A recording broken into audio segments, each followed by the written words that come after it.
ॐ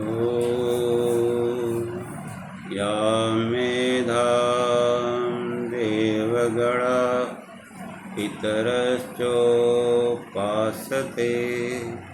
तया मामद्य मेधाग्ने मेधाविनं कुरु स्वाहा। हे परमेश्वर, जिस बुद्धि की उपासना ज्ञानी विद्वान योगी लोग करते रहे हैं, वही उसी बुद्धि से हे परमात्मा वर्तमान में मुझको बुद्धिमान कीजिए। यज्जाग्रतो दूरमुदयति दैवं तदुसुप्तस्य तथैवेति दूरंगमं ज्योतिषां ज्योतिरेकं तन्मे मनः शिव संकल्पमस्तु। ये मेरा मन, हे प्रकाश स्वरूप परमेश्वर, ये मेरा मन जो जागृत में दूर दूर जाता रहता है और ये प्रकाश युक्त मेरा मन सोता हुआ वह स्वप्न में भी दूर दूर जाता रहता है, ऐसा ये सभी प्रकाशकों का प्रकाशक मेरा मन शिव संकल्प युक्त हो, इसमें शुभ संकल्प आए, कोई किसी को हानि पहुंचाने की इच्छा कभी न उत्पन्न।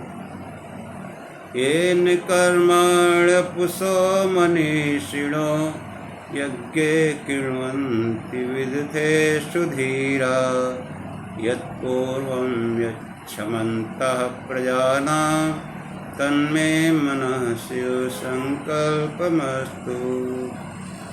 समस्त धैर्ययुक्त धीर पुरुष विद्वान धर्मात्मा जिस मन के द्वारा यज्ञ और युद्ध आदि कार्य करते रहे हैं, ऐसा मेरा मन शुभ संकल्प हो, किसी को हानि पहुँचाने की इच्छा कभी न उत्पन्न। यत्प्रज्ञानमुत्चेतो धृतेश्च यज्ज्योतिरन्तरमृतं प्रजासु यस्मान्नृत्ते कञ्चन कर्म क्रियते तन्मे मनः शिव संकल्पमस्तु। जो मेरा मन उत्कृष्ट ज्ञान का जो है धारण करने वाला है और प्रकाश युक्त जो प्रत्येक प्राणियों के अंदर में अमृत ज्योति के समान स्थित है, ऐसा मेरा मन जिसके बगैर कोई भी कार्य संभव नहीं है, वो हमेशा शुभ संकल्प वाला हो, कल्याणकारी कार्य करने वाला हो, इससे कभी निकृष्ट काम न हो। येनेदं भूतं भुवनं भविष्यत् परिग्रहीत स्मृतेन सर्वं येन यज्ञस्तु आयते सप्तहोता तन्मे मनः शिव संकल्पमस्तु। जिस मन में वर्तमान भूत भविष्य सब स्मृति के रूप में विद्यमान रहता है, ऐसा मेरा मन समस्त सातों प्रकार के होम, इस सातों प्रकार के यज्ञ करने वाला हो, इसमें अयज्ञ या अधर्म की वासना कभी न उत्पन्न हो।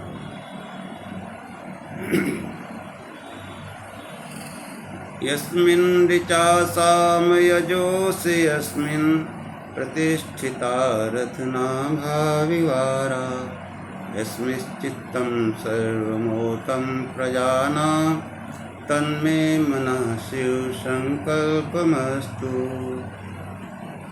ऋक् यजु साम जिसमें रथ के पहिए के समान नाभ से परिध तक अरे लगे रहते हैं, ऐसे ही ये मेरे मन में ऋक् यजु साम स्थित है और इसके बगैर जो है कोई काम नहीं हो सकता। इसलिए हे प्रभु, मेरा ये मन शुभ संकल्पित हो, इसमें कभी अशुभ संकल्प या अज्ञान में अंधकार में इच्छा कभी न उत्पन्न। सुसारथिश्चान्योन्मनुष्या नेनीयते भीष्टुभिर्वाजिनोयु यत्प्रतिष्ठं यच्चिरं जविष्ठं तन्मे मनः शिव संकल्पमस्तु। जिस प्रकार उत्तम सारथी रथ को सही सही जगह ले जाता है, ठीक गंतव्य पर पहुंचाता है, ऐसे ही हे परमात्मा मेरे शरीर रूपी रथ को इस जीवन में ठीक दिशा में चलाएं, ये मेरी आपसे प्रार्थना है। असतो मा सद्गमय तमसो मा ज्योतिर्गमय मृत्योर्मामृतं गमय। हे परमात्मा मुझे असत्य से सत्य की ओर ले चले, अंधकार से प्रकाश की ओर ले चले और मृत्यु से अमरता की ओर ले चले। हम आपकी बहुत स्तुति करते हैं। ये जो वीडियो है ये वैदिक सत्संग हमारे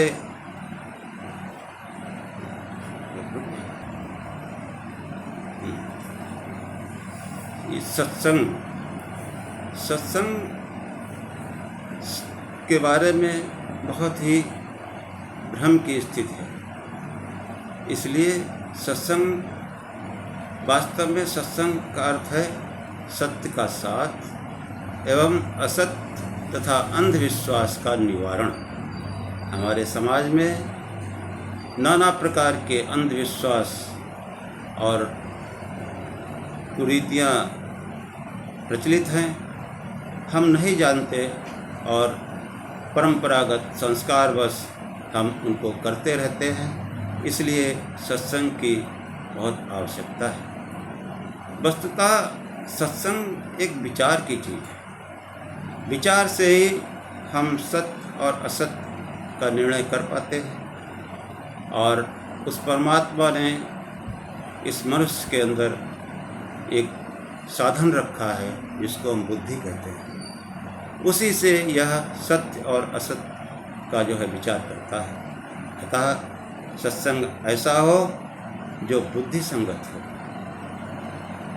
और जब विचार की प्रक्रिया आती है तो तमाम वाद और विवाद की स्थिति खड़ी होती है।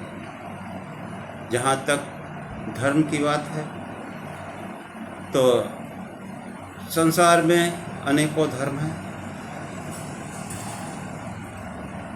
और उनकी अपनी अपनी व्यवस्थाएं हैं। जैसे सर्वाधिक अनुयायी वाला ईसाई धर्म ईसा मसीह के द्वारा इसको स्थापित किया गया, इसकी स्थापना आज से लगभग 2024 वर्ष पूर्व हुई थी। ईसाई धर्म की व्यवस्था अनेक धार्मिक ग्रंथों के होने पर भी बाइबिल उसका मूल आधार है। बाइबिल में जो लिखा है, जो नियम बनाए गए हैं, वो जो है ईसाई धर्म के अनुयायियों को मान्य है। इसी प्रकार इस्लाम धर्म है, उसमें भी अनेक पुस्तकें हैं, परंतु उनकी जो सर्वमान्य पुस्तक है वो कुरान शरीफ है। इस्लाम के अनुयायी कुरान को ही अपना आधार बनाकर धर्माचरण करते हैं। इसी प्रकार जो हिंदू धर्म है, जो कि मूलतः सनातन धर्म कहा जाता है, इसमें भी अनेक प्रकार के ग्रंथ हैं, पुराण हैं, स्मृतियाँ हैं और इन सब के मूल में वेद। सनातन धर्म जिसको हम आधुनिक युग में हिंदू धर्म कहते हैं, इस हिंदू धर्म का मूल आधार वेद है। और जैसे ईसाई धर्म की स्थापना 2024 वर्ष पूर्व हुई, इस्लाम धर्म की स्थापना करीब 1428 वर्ष पूर्व हुई, लेकिन ये जो सनातन धर्म है, जब मनुष्य पैदा हुआ, इस पृथ्वी पर आया, तो परमात्मा ने इसको जीवन यापन करने के लिए एक आचार संहिता बनाई।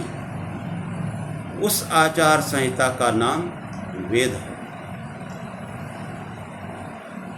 कालांतर में वेद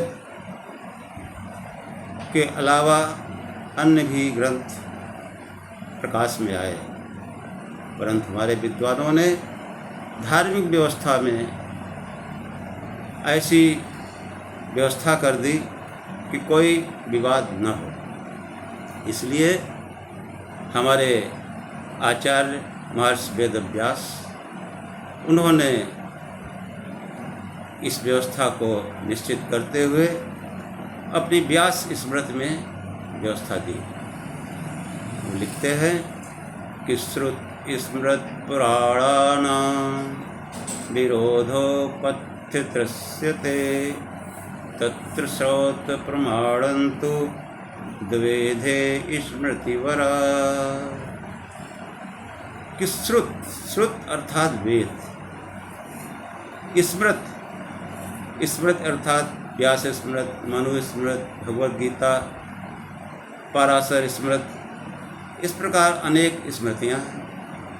यद्यपि इन स्मृतियों में बहुत ही अपभ्रंश भी शामिल हो गया, इसलिए मुख्यतः जो भगवद गीता है वो एक विशुद्ध रूप में स्मृत हमारे अंदर, हमारे समाज में विद्यमान है। तो स्मृतियाँ हैं और पुराण, जैसे रामचरितमानस, श्रीमद् भागवत, देवी पुराण इत्यादि।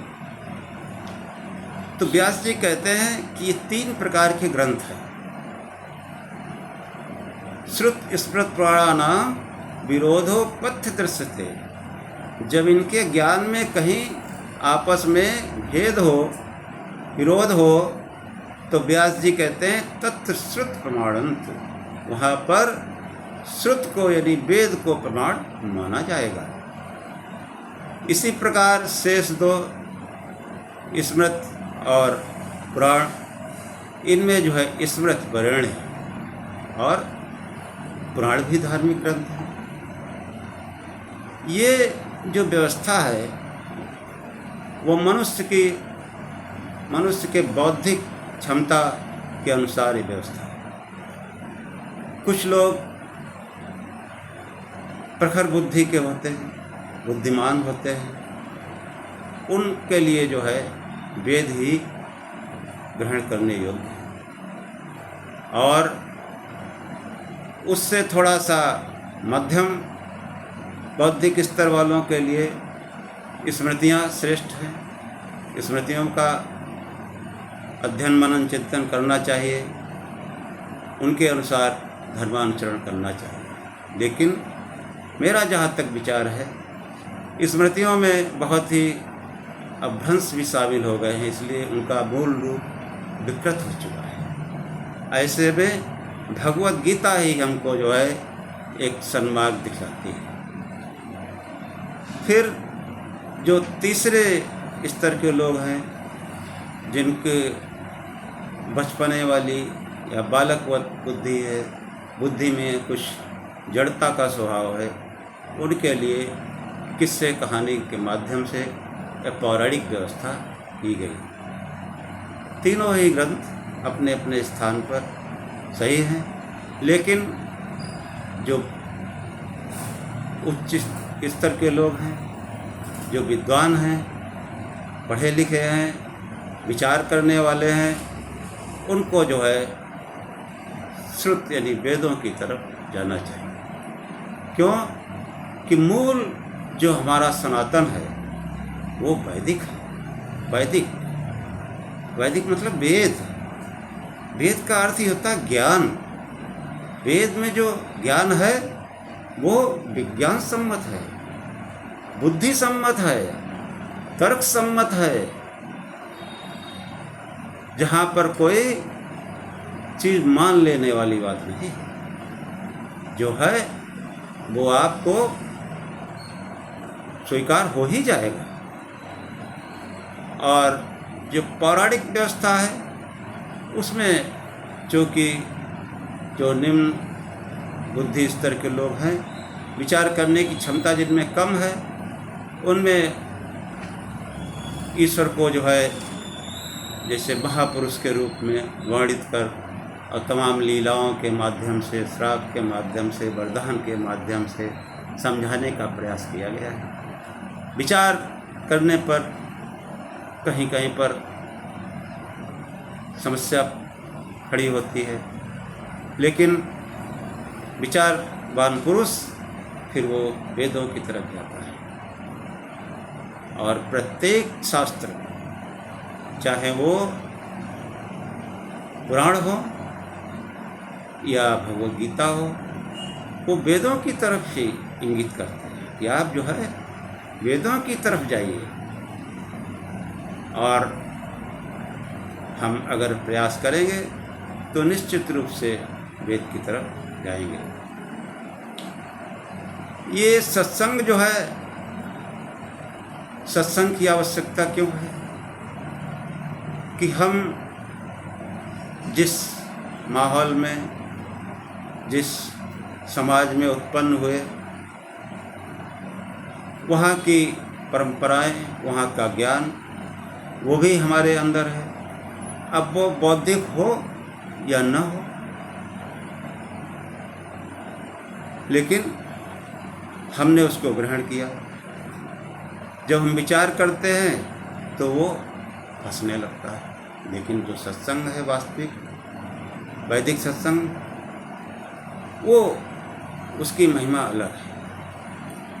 सत्संग की महिमा सभी विद्वानों ने, सभी धर्मशास्त्रों में गाई गई है। नीति शतक में सत्संग की महिमा के बारे में एक श्लोक आता है कि सत्संग कैसा होता है, क्या लक्षण होते हैं। कि जाड्यम धियो हरति सिंचति वाच सत्यम मनोन्नति सत् पापम पाकरोति चेता प्रसादयत् दिच्छुतनोति कीर्तिं सत्संगति कथय किं न करोमि पुंसाम्। सत्संग क्या करता है? जाड्यम धियो हरति, बुद्धि की जड़ता को हरता है।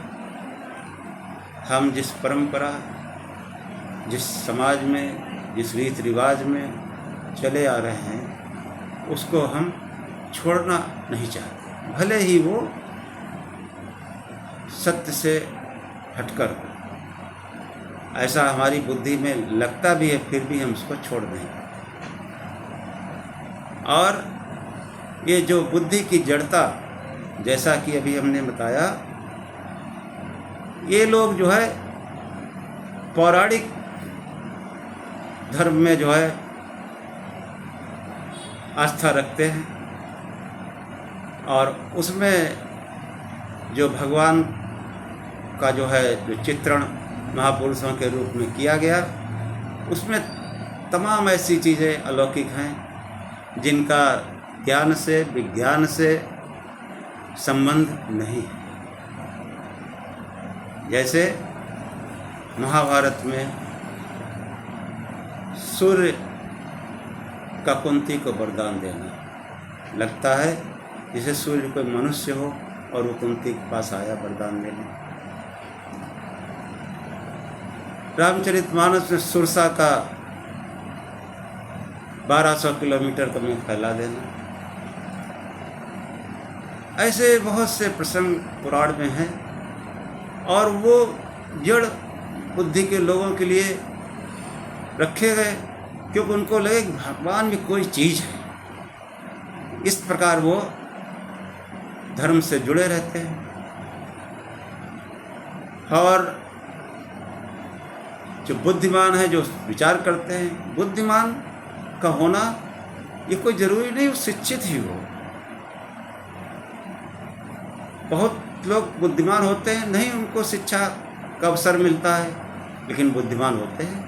हमारे गांव में तमाम लोग कम पढ़े हैं लेकिन बुद्धिमान होते हैं, लोग उनकी सलाह लेते हैं। तो बुद्धिमान व्यक्ति जो है, क्यों कि जो ज्ञानी है उनको सत्य की बात क्या सुनना, उनको वो तो ज्ञानी ही है। और बहुत से लोग अपने पद प्रतिष्ठा धन ऐश्वर्य के गर्व में हैं, उनको गर्व है, घमंड है, वो भी आपकी बात नहीं सुनेंगे। फिर जो है, जो निम्न स्तर के लोग हैं, खाने पीने में मस्त हैं, उनको भी कोई ज्ञान की बात समझ में नहीं आती। लेकिन जो बुद्धिमान है, सभी वर्गों में, तीनों प्रकार के मनुष्यों में बुद्धिमान लोग होते हैं। वो बुद्धिमान लोग जो है वो सत्संग से लाभ उठाते हैं। बुद्धिमान वो होता है जो हमेशा असत्य को छोड़ना और सत्य को स्वीकार करने का साहस रखता है, वो बुद्धिमान कहा जाता है। तो इस प्रकार जो सत्संग है वो क्या करता है, जाड्यम धियो हरति, बुद्धि की जड़ता को हरता है। अगर कोई जड़ स्वभाव का भी व्यक्ति सत्संग में आए, प्रारंभ में उसको लगेगा कि ये कुछ बात ठीक नहीं हो रही, जैसे आस्था पर ठेस पहुंच रही है, लेकिन अगर सत्संग से जुड़ा रहे तो उसको जो है जो जड़ता है वो हट जाती है और सत्य को स्वीकार कर लेता है। क्योंकि ये जो हम जिस सत्संग की चर्चा करने जा रहे हैं वो वैदिक सत्संग है। तो जैसे ही बुद्धि की जड़ता हटती है, वैदिक सत्संग मनुष्य सुनता है, तो उसकी वाणी जो है सत्य से परिपूर्ण होने लगती है। वो असत्य बात को न बोलना चाहता है, न सुनना चाहता है, न स्वीकार करना चाहता है। ये सत्संग की महिमा है। जाड्यम धियो हरति सिंचति वाच सत्यम, मनोन्नत, मन उन्नत हो जाता है। जो ही सत्य से संपर्क हुआ, सत्य को स्वीकार किया, मन उन्नत हो जाता है।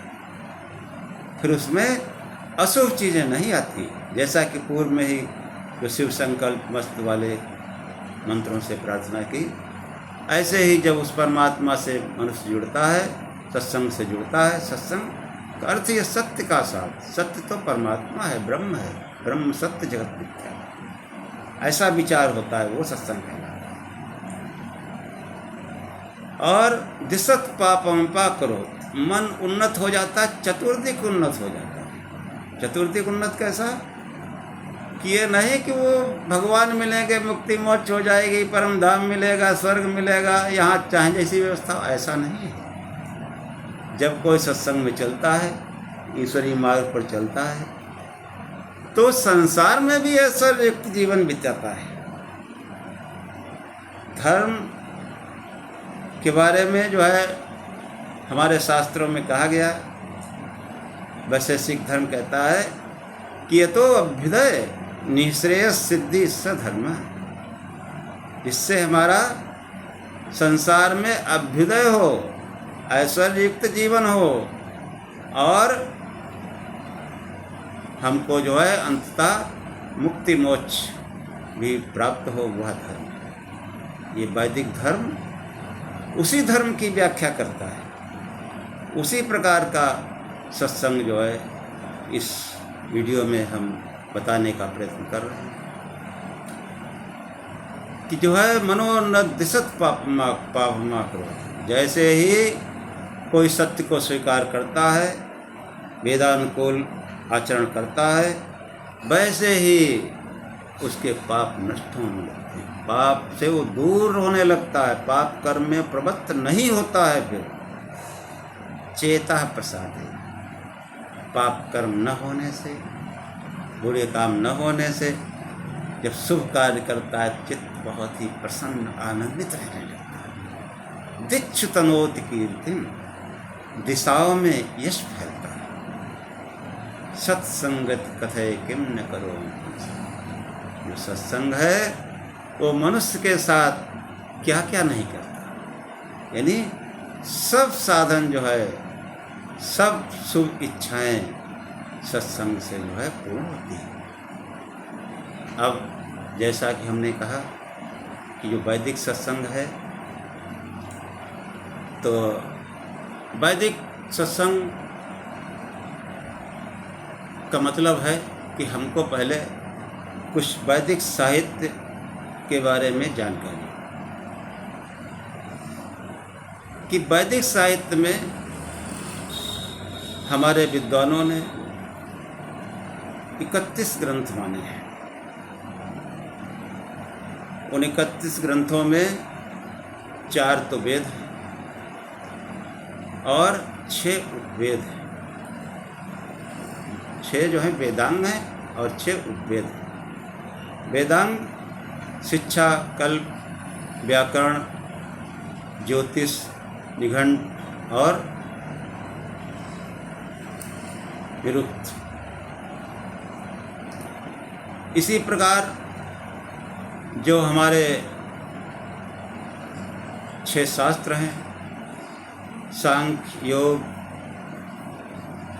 वैशेषिक, न्याय, मीमांसा, वेदांत, ये 6 जो है उपांग है। और जो वेद जो है उनको मूलतः 2 भागों में विभक्त कर दिया गया। एक तो सांसारिक जीवन में जो कर्म कांड, यज्ञ आदि की व्यवस्था है, जो ब्राह्मणों की व्यवस्था है, उनको जो है ब्राह्मण ग्रंथ कहा गया। शतपथ ब्राह्मण, गोपथ, ऐतरेय और साम, ये 4 ब्राह्मण ग्रंथ, यानी 4 वेद, 6 वेदांग, 6 उपांग और 4 ब्राह्मण ग्रंथ। इस प्रकार कुल मिलाकर ये 20 हुए। और 11 उपनिषद। वैसे तो समाज में 108 उपनिषद हैं, लेकिन हमारे विद्वानों ने 11 उपनिषदों को ही प्रधान उपनिषद माना है। प्रधान उपनिषद, और भी उपनिषद हैं, लेकिन प्रधान उपनिषद, मुख्य उपनिषद 11 को ही माना है। ईशावास्य उपनिषद, केनोपनिषद, कठोपनिषद, प्रश्नोपनिषद, मुंडक उपनिषद, मांडूक्य उपनिषद, तैत्तिरीय उपनिषद, ऐतरेय उपनिषद, छांदोग्य उपनिषद, बृहदारण्यक उपनिषद और श्वेताश्वतर। ये 11 उपनिषद। इस प्रकार कुल मिलाकर ये जो 31 ग्रंथ हैं, इनसे हमको विशुद्ध ज्ञान, ऐसा ज्ञान जो विज्ञान सम्मत है, बुद्धि सम्मत है और किसी भी कसौटी पर, क्यों कि उस परमात्मा ने जो है ये जो संसार बनाया, ये उसकी एक प्रयोगशाला है। और उस प्रयोगशाला में जब आप कोई प्रयोग करेंगे तो वो जो थ्योरी है उसका अनुसरण करते हुए जब प्रयोग करेंगे तो बिल्कुल सही प्रयोग होगा। तो जो वेद हैं वो जो है एक थ्योरी है जिसका ज्ञान इस संसार में बिल्कुल 100% सही उतरता है। तो मनुष्य को, जैसा कि मैंने पूर्व में कहा था, कि इस परमात्मा ने जब मनुष्य को उत्पन्न किया तो उसके जो है आचरण के लिए, लोक जीवन के लिए उसने जो है एक आचार संहिता स्थापित की, मनुष्यों को दी, उसी का नाम वेद है। और जो नीचे के शास्त्र हैं वो भी ठीक है, सत्य उसमें भी है, लेकिन उसमें बहुत कुछ मिलावट भी है। तमाम जो है चीज़ें ऐसी हैं जो हमको भ्रमित भी करती हैं, लेकिन जो है अगर विशुद्ध ज्ञान चाहिए तो हम वेदों की तरफ जाएं। हमारा जो है जो वैदिक ज्ञान है, समाज में लगता है कि इसे वैदिक ज्ञान की बात करो तो लोग संप्रदाय विशेष का उसको कहते हैं, लेकिन ये जो है ये धर्म ही सनातन है, सनातन। इसका कोई उत्पत्ति का समय नहीं। जैसा अभी पूर्व में हमने बताया था कि 2024 वर्ष पूर्व ईसाई धर्म की स्थापना हुई, 1428-30 वर्ष पूर्व इस्लाम की स्थापना हुई, और भी धर्म है उनका अपना समय है, लेकिन इनके पूर्वज, ईसा मसीह के पूर्वज, अन्य धर्माचार्य जिन्होंने अपना पंथ चलाए, उनके पूर्वज वो भी तो धार्मिक रहे होंगे, वो भी किसी धर्म को मानते होंगे। तो वो किस धर्म को मानते होंगे? जो धर्म इस संसार में मौजूद होगा उस समय, क्योंकि वो धर्म जो था वो सनातन ही था। उस सनातन से ही निकलकर हमारे महापुरुषों ने पंथ बना लिए, आज भी बन रहे हैं, लेकिन सबके मूल में सनातन ही। सनातन का अर्थ ही होता है जिसका कोई आदि नहीं है। जब से सृष्टि बनी है, जब से मनुष्य संसार में आया है, तब से ये था। तो जैसा कि हमने वैदिक साहित्य के बारे में बताया, तो वैदिक साहित्य में बहुत से वो हैं, और हर एक शब्द जो होता है उसका एक अर्थ होता है। वेद का अर्थ ही है ज्ञान। हम भी जब ज्ञान प्राप्त चाहते हैं, करना चाहते हैं, तो अपने बच्चे को किसी विद्यालय में, किसी कॉलेज में एडमिशन कराते हैं, प्रवेश दिलाते हैं। यही ज्ञान का उपाय है, क्योंकि शिक्षा जो है, जो हमारे कॉलेजों में मिलती है, वही मनुष्य का विकास करती है, अति उत्तम है। तो शिक्षा भी जो है वो हमको धर्म मार्ग को बताती है। लेकिन मैं जो प्रारंभ में कह आया हूँ कि लोग विचार नहीं करते। संसार के हर कार्य में, हर वस्तु में वो विचार करते हैं।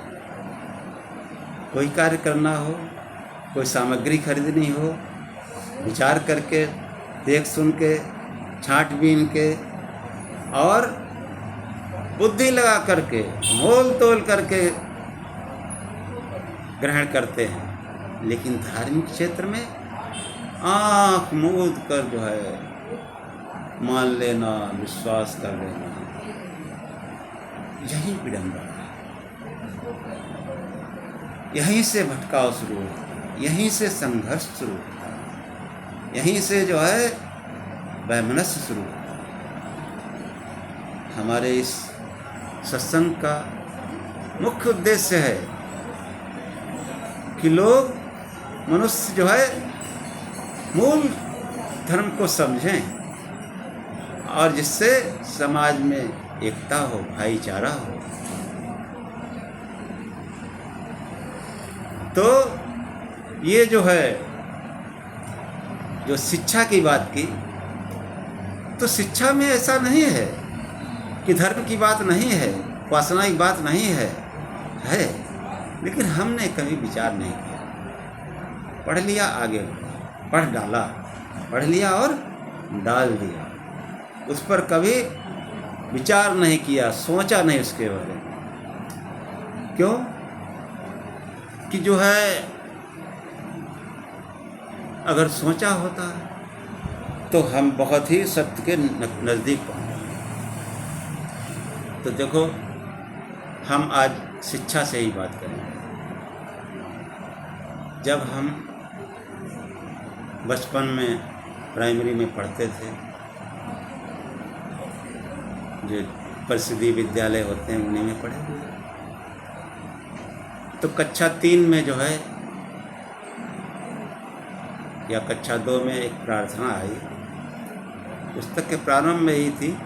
आप लोगों ने भी अवश्य कभी न कभी सुनी होगी या पढ़ी होगी, अब पता नहीं वो कोर्स में है कि नहीं।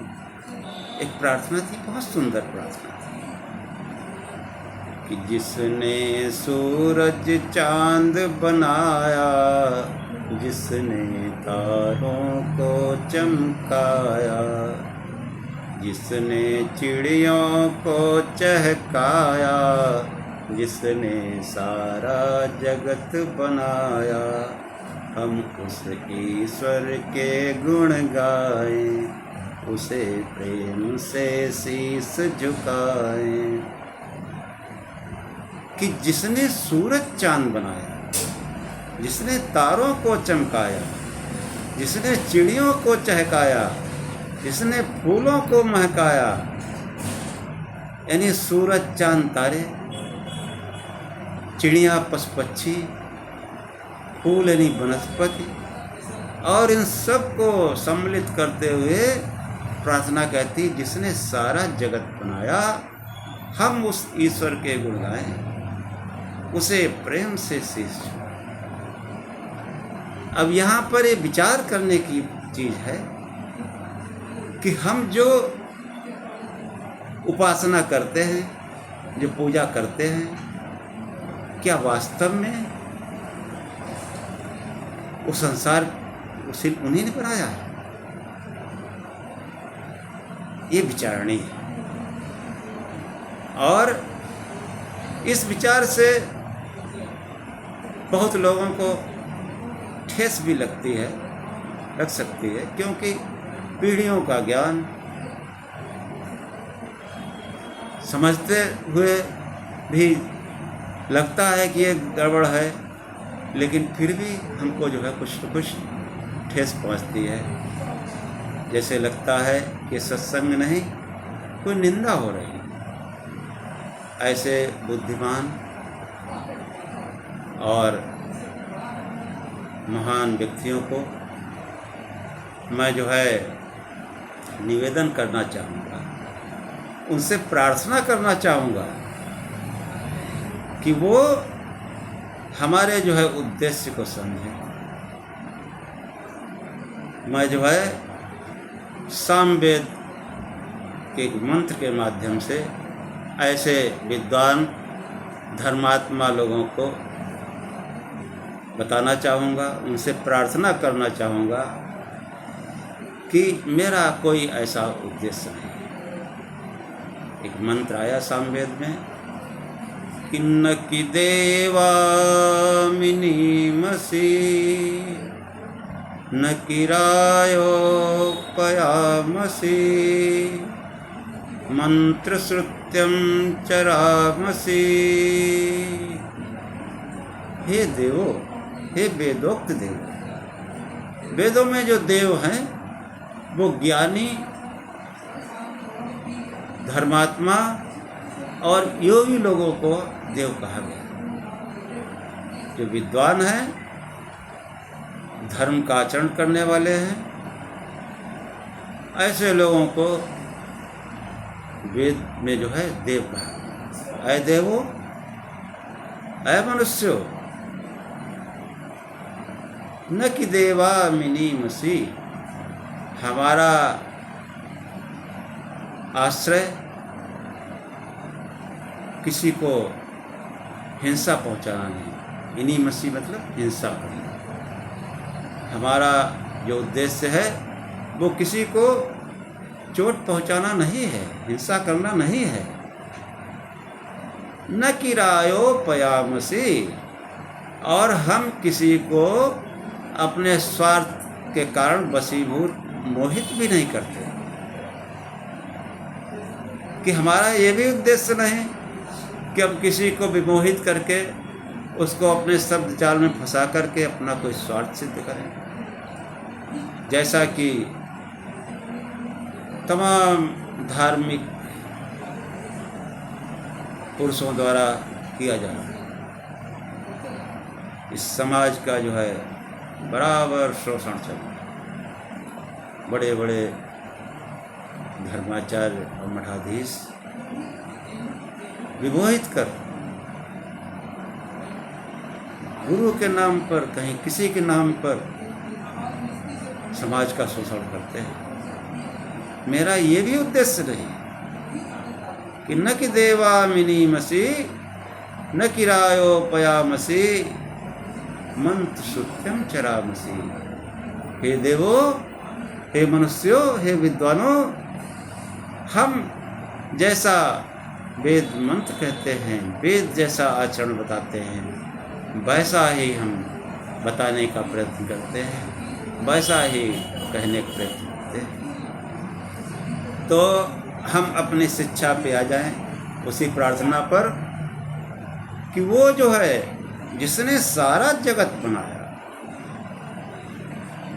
हम उस ईश्वर के गुण गाएं, उसे प्रेम से शीश झुकाएं। क्योंकि वेद जो है, वेद का अर्थ होता है ज्ञान, और ज्ञान का साधन है बुद्धि। बुद्धि जो है सत्य को तो मान ही लेगी,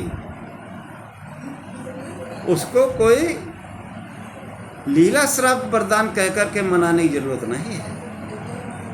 कि जहाँ कोई अलौकिक चित्रण हुआ कि 400 योजन वाली महिला, तो भगवान की लीला कहकर के जो है समझा दिया, ऐसे जो है प्रश्न का उत्तर नहीं होता। ऐसे कहीं श्राप, कहीं वरदान, सभी धर्मों में ऐसा है। कहीं 72 फुट की भूरें मिलती है, कहीं कुछ है। अब ये सब जो है ऐसी चीजें हैं कि मनुष्य की बुद्धि वहाँ पर जो काम कर रही थी, हमारे धर्माचार्य उसको भी वही रोक देते। बिना बुद्धि के कैसे आगे बढ़ेंगे, ये सोचने की बात है। हमारा सनातन धर्म, वैदिक धर्म बुद्धि संगत है, हर प्रश्न का उत्तर है। कि जो परमात्मा है वो संसार के पहले विद्यमान था, उसी ने संसार को उत्पन्न किया। और जो संसार में है, जिसने शरीर धारण किया है, जिसका बचपना, बुढ़ापा, जवानी है, मृत्यु भी है, वो शब्दों का फेर है या उसको न वर्णन करके, लेकिन उस सत्य को छिपाया नहीं जा सकता। जो शरीरधारी है उसमें बचपन, बुढ़ापा, मृत्यु निश्चित है। हाँ, वो महापुरुष हो सकता है, महापुरुषों का ही वर्णन है। निचले शास्त्रों में महापुरुषों का ही वर्णन है।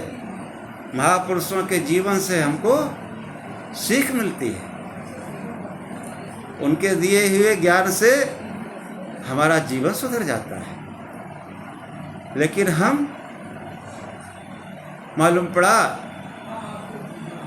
जो पुजारी था उसी की पूजा शुरू कर दी। जिन महापुरुषों को हम ईश्वर के रूप में पूजते हैं, अरे उनके जीवन में झांको, उनके कृतित्व में झांको, क्या बता गए। मेरा संकेत महापुरुष के रूप में राम, कृष्ण आदि की ओर है। कि राम जिनको ईश्वर समझते हैं, वो स्वयं अपने जीवन में एक प्रमाण दे गए। रामेश्वरम की स्थापना करके उन्होंने बता दिया ये राम के ईश्वर हैं। हमने ये भी सुना, हमारे बहुत से धर्माचार्य कहते हैं कि राम है ईश्वर जिनका, वो रामेश्वर। अरे क्या बात करते हैं। रामेश्वरम श्री कृष्ण ने गोपेश्वरम की स्थापना की, चमोली जिले में मंदिर बनवाया, ये प्रमाण है। और जैसा कि मैंने कहा था कि वेद जो है वो सर्वोत्तम है, और दूसरे नंबर पर स्मृतियाँ हैं, और उसमें विशेष तौर से भगवत गीता को, भगवत गीता भी वेदांत है।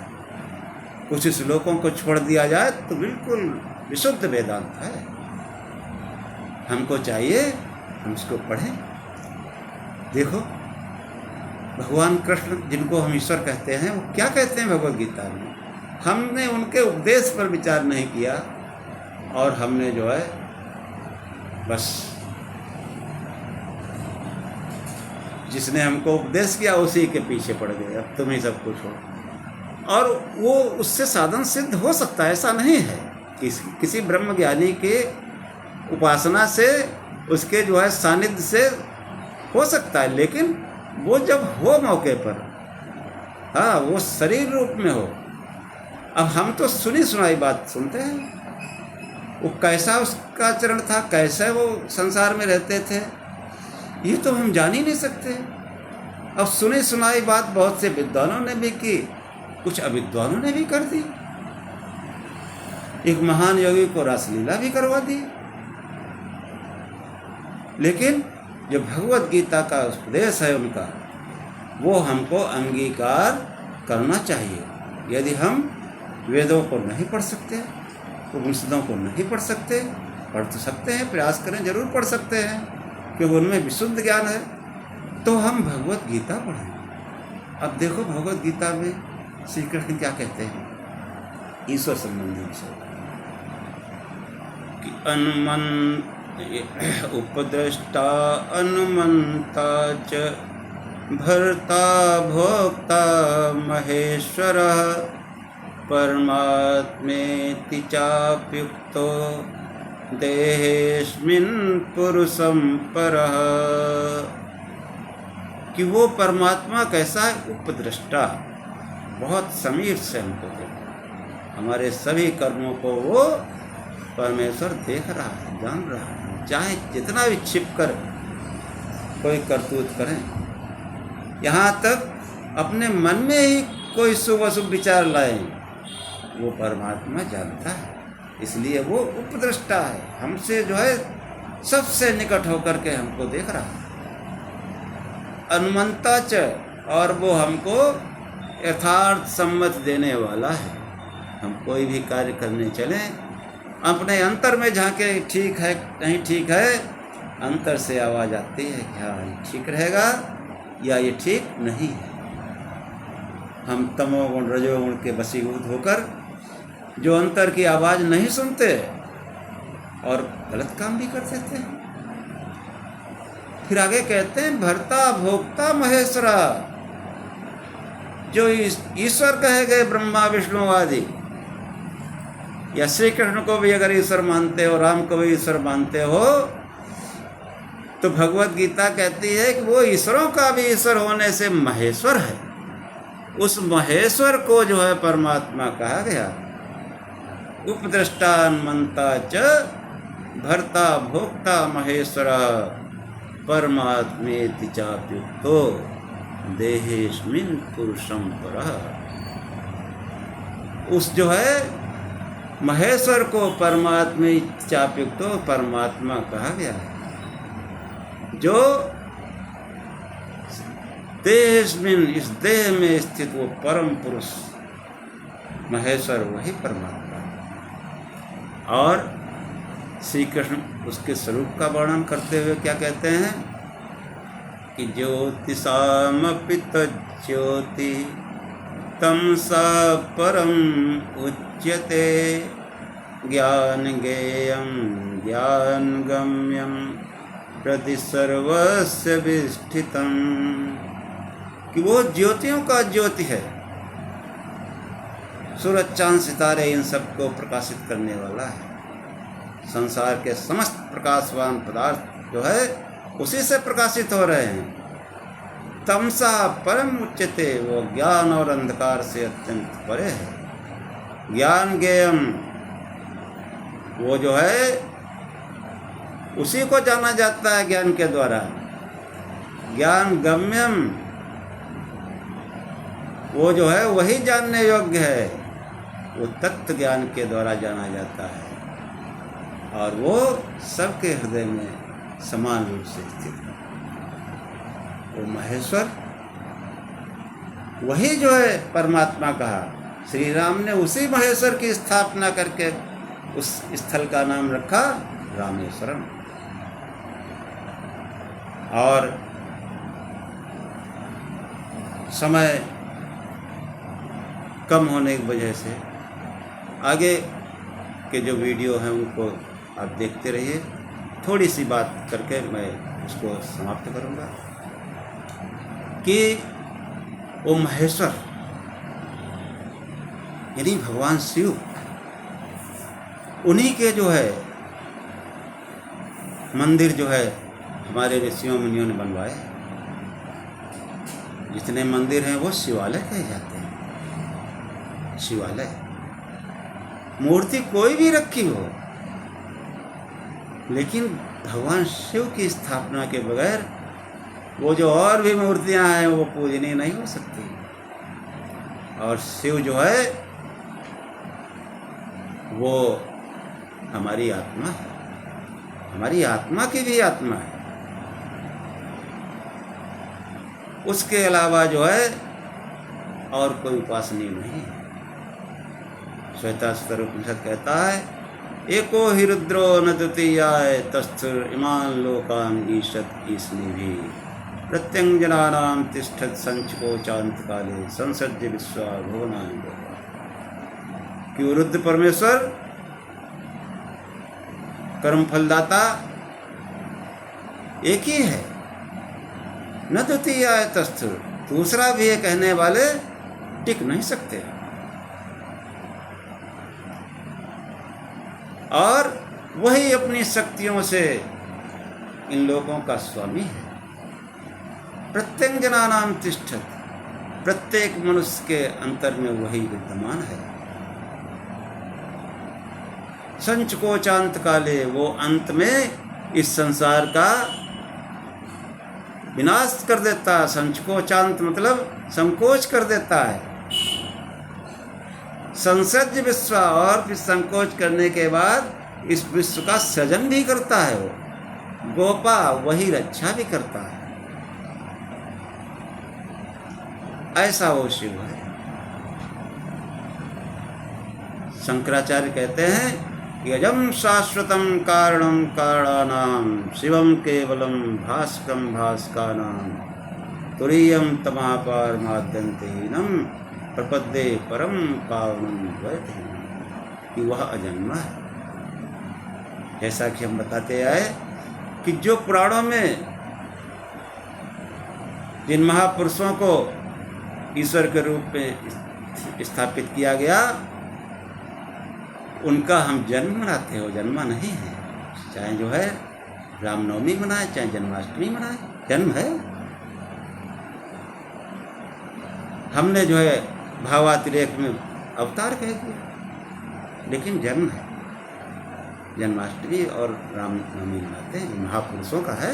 देखो पता नहीं कब के हुए, आज तक मनाते आ रहे। कितने विलक्षण महापुरुष रहे, लेकिन महापुरुष ईश्वर नहीं। ईश्वर जो है, जो महापुरुषों का जो ईश्वर था वही ईश्वर है। इसीलिए जो है शंकराचार्य कहते हैं अजम, वो अजन्मा है, शाश्वत। इस संसार के पहले भी था, आज भी है और आगे भी रहेगा, वो शाश्वत है। कारणम कारणानाम, वही सबका प्रशासक है, प्रकाशक है, सबका कारण है, कारणों का भी कारण है? जो अभी कहा था कि ज्योत सामक तज्ज्योति, वो प्रकाश स्वरूप है। उसी प्रकाश स्वरूप के जो है ईसाई डिवाइन लाइट के रूप में उपासना करते हैं। मुसलमान नूरे इलाही कह के उसको पुकारते हैं। अब मक्का में शिवलिंग का बोसा लेकर के हाजी बनते हैं। लेकिन सत्य को न जानने वालों की वजह से ये संघर्ष का रूप आ जाता है। इसलिए हम जो है भगवान शिव, जिनका साकार रूप वेदों में वर्णन किया गया, जो अजन्मा है, सतरजतम से परे है जो रचना, उसको अपने घर में स्थापित करें और साकार में जैसे पूजा उपासना की जाती है, प्रार्थना की जाती है, करें। वाणी से शिव नाम का जाप करें, शिव शिव जपते रहें और प्रकाश स्वरूप से ध्यान करें। जय शिव।